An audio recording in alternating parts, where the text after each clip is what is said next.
कि जी तो हम आ गए हैं चर्च में। आज है गुड फ्राइडे, तो हम लोग व्हाइट पहन के आए हैं, चलते हैं अंदर। तेरी आराधना लेना मौजूद है और तूने कहा कि जब तुम प्रार्थना करते हो तो मैं तुम्हें करता हूं। पिता परमेश्वर तेरा प्रेम की महिमा हो और हमारी जो पहचान है वो इस बात के लिए कि हम मसीह यीशु के हो। पिता परमेश्वर तूने हम सबको चुना है और इस बात के लिए कि पवित्र आत्मा की सामर्थ हमारे जीवन में काम कर सके, हमारे अंदर ईमानदारी और महिमा हो। और सबसे बड़ी यीशु की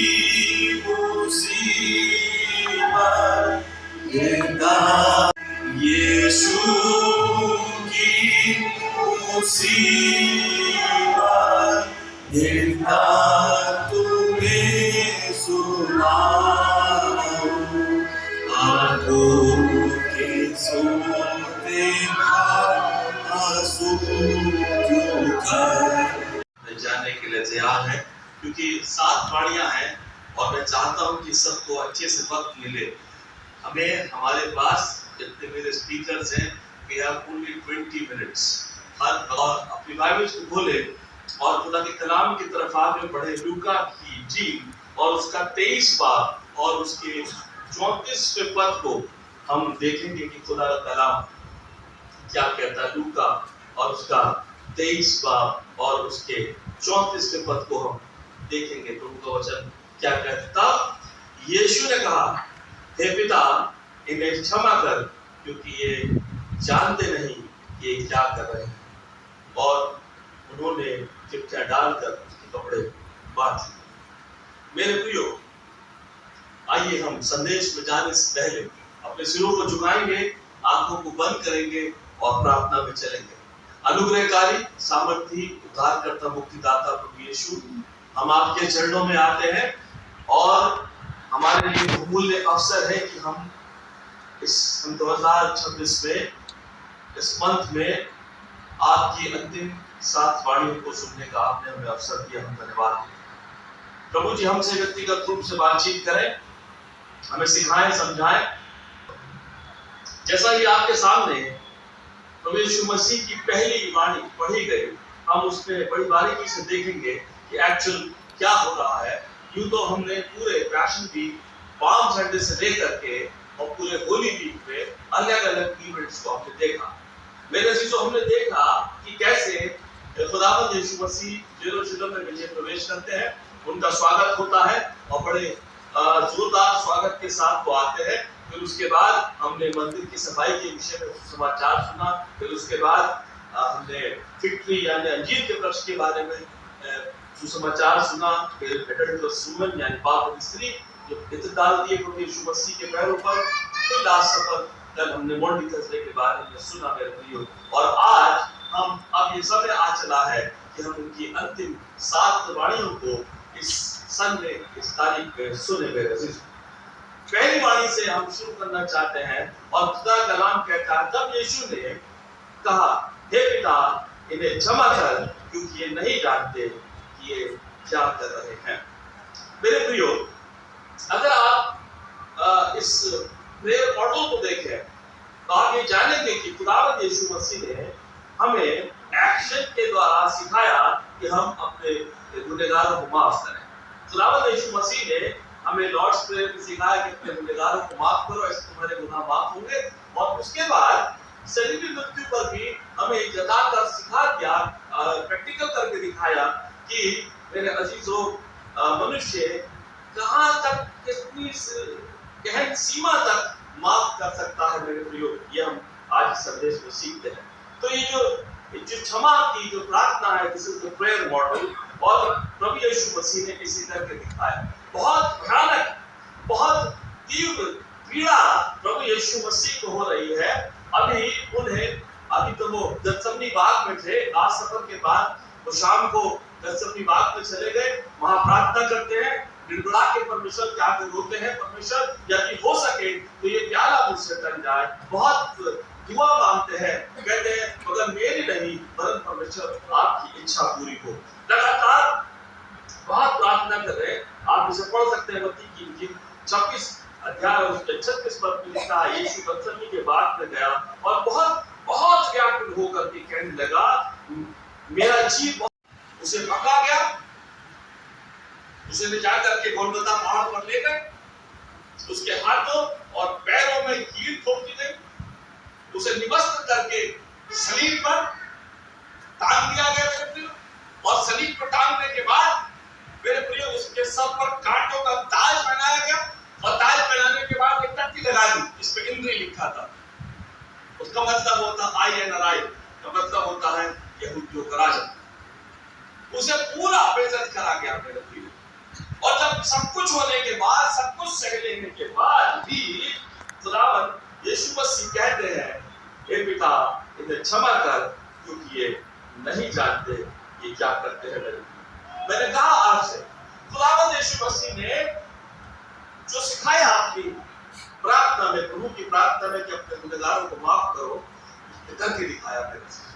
उसने अपने आप को इतना दीन किया कि अपने आप को शून्य बना दिया मेरे प्रियो, और सारी बात सही, और फिर भी कहते हैं परमेश्वर उन्हें क्षमा कर, क्योंकि नहीं जानते क्या करते हैं। This is the prayer model है मेरे प्रियो। खुदावंद यीशु मसीह उनके लिए प्रार्थना करते हैं ऐसी अवस्था में भी, हे बाप रे क्षमा। अगर आप जकरिया की पुस्तक को पढ़ें और उसके दूसरे अध्याय के 8 पद के B पार्ट को पढ़ेंगे, तो वहां पे लिखा है, क्योंकि जो तुमको छूता है, ये प्रभु की भविष्यवक्ताओं के विषय में प्रभु का खास विशेष झुकाव नजर आता है मेरे। लिखा है, क्योंकि जो तुमको छूता है वो मेरी आंख की रोशनी को छूता है मेरे। भजन संहिता 105 उसके 15 में लिखा है, मेरे अभिषेक को मत छुओ और ना मेरे निवासियों की कुछ हानि करो, क्योंकि परमेश्वर इसके लिए लड़े। मत्ती की इंजील 18 अध्याय उसके 22 पद में लिखा है, यीशु ने कहा, मैं तुमसे कहता हूं, मैं तुझसे यह नहीं चाहता कि 7 बार तक, वरन 7 से 70 बार तो क्या करो। खुदावंद यीशु मसीह ने अपने प्रेयर मॉडल में पहली वाणी में खुदावंद यीशु मसीह कहते हैं 7 से 70 बार क्षमा करो, और 7 तक कितना हो गया 49, 490 बार माफ करो, 7 से 70 बार माफ कर दो। आप माफ करने की क्षमता सोचिए। अभी मैं जब से पढ़ रहा था तो मुझे बड़ी एक चीज नजर आई मेरे को। अगर आप मत्ती की इंजील 26 उसके 53 पास लिखा है, मैं तुझसे सच कहता हूँ कि आज ही तुम मेरे साथ स्वर्गलोक में होगा। संबंध को बताया गया है, माँ और बेटे के संबंध को बताया गया है। उस तीसरी वाणी को प्रस्तुत करने के लिए मैं आपके सम्मुख हूँ। जैसा हम निकालेंगे वचन से यूहन्ना 19 और उसकी 26 आयत में लिखा है, जब यीशु ने अपनी माता और उस चेले को जिससे वो प्रेम रखता था पास खड़े देखा, तो अपनी माता से कहा, हे नारी, देख ये तेरा पुत्र। कि वे ये नहीं जानते क्या करें। तू आज मेरे साथ स्वर्गलोक में होगा।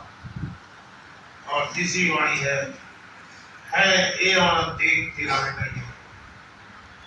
और चौथी वाणी है, ऐ मेरे खुदा तूने मुझे क्यों छोड़ा।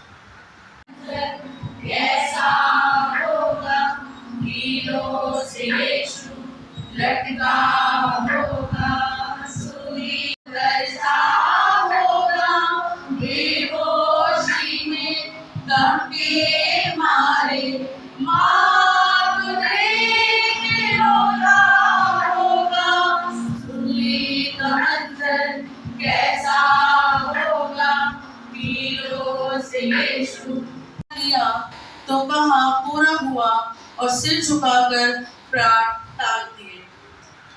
देखिए, छठा कलमा और 5वां कलमा एक दूसरे से और 7वां कलमा एक दूसरे से मिलता है, क्योंकि यीशु मसीह ने सिर का लिया और सिर का लेने के बाद क्या बोला, पूरा हुआ।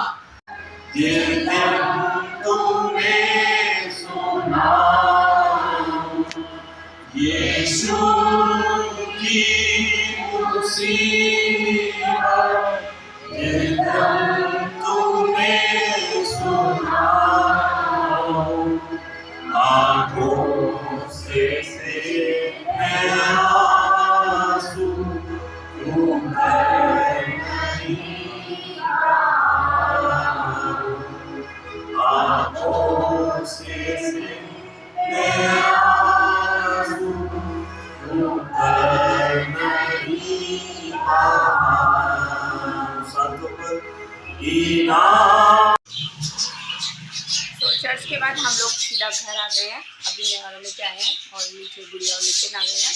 बच्चे अभी चर्च में मानव और समायरा, लेकिन नहीं समायरा दोनों चर्च में हैं। तो उन्हें कुछ में भी हो सकता है कल डेकोरेशन कर दी है। तो शाम को पूरा दोपहर तक सुबह से 1:30-2 बजे तक का तो चर्च लगेगा, जो साइलेंट डे के रूप में बनाया जाएगा। और फिर शाम को ईस्टर के लिए डेकोरेशन की जाएगी। तो इसलिए बच्चों को भाई साहब से बात करनी है, इसलिए वो लोग रुक गए। और चर्च के बाद छोटा सा रिफ्रेशमेंट भी था।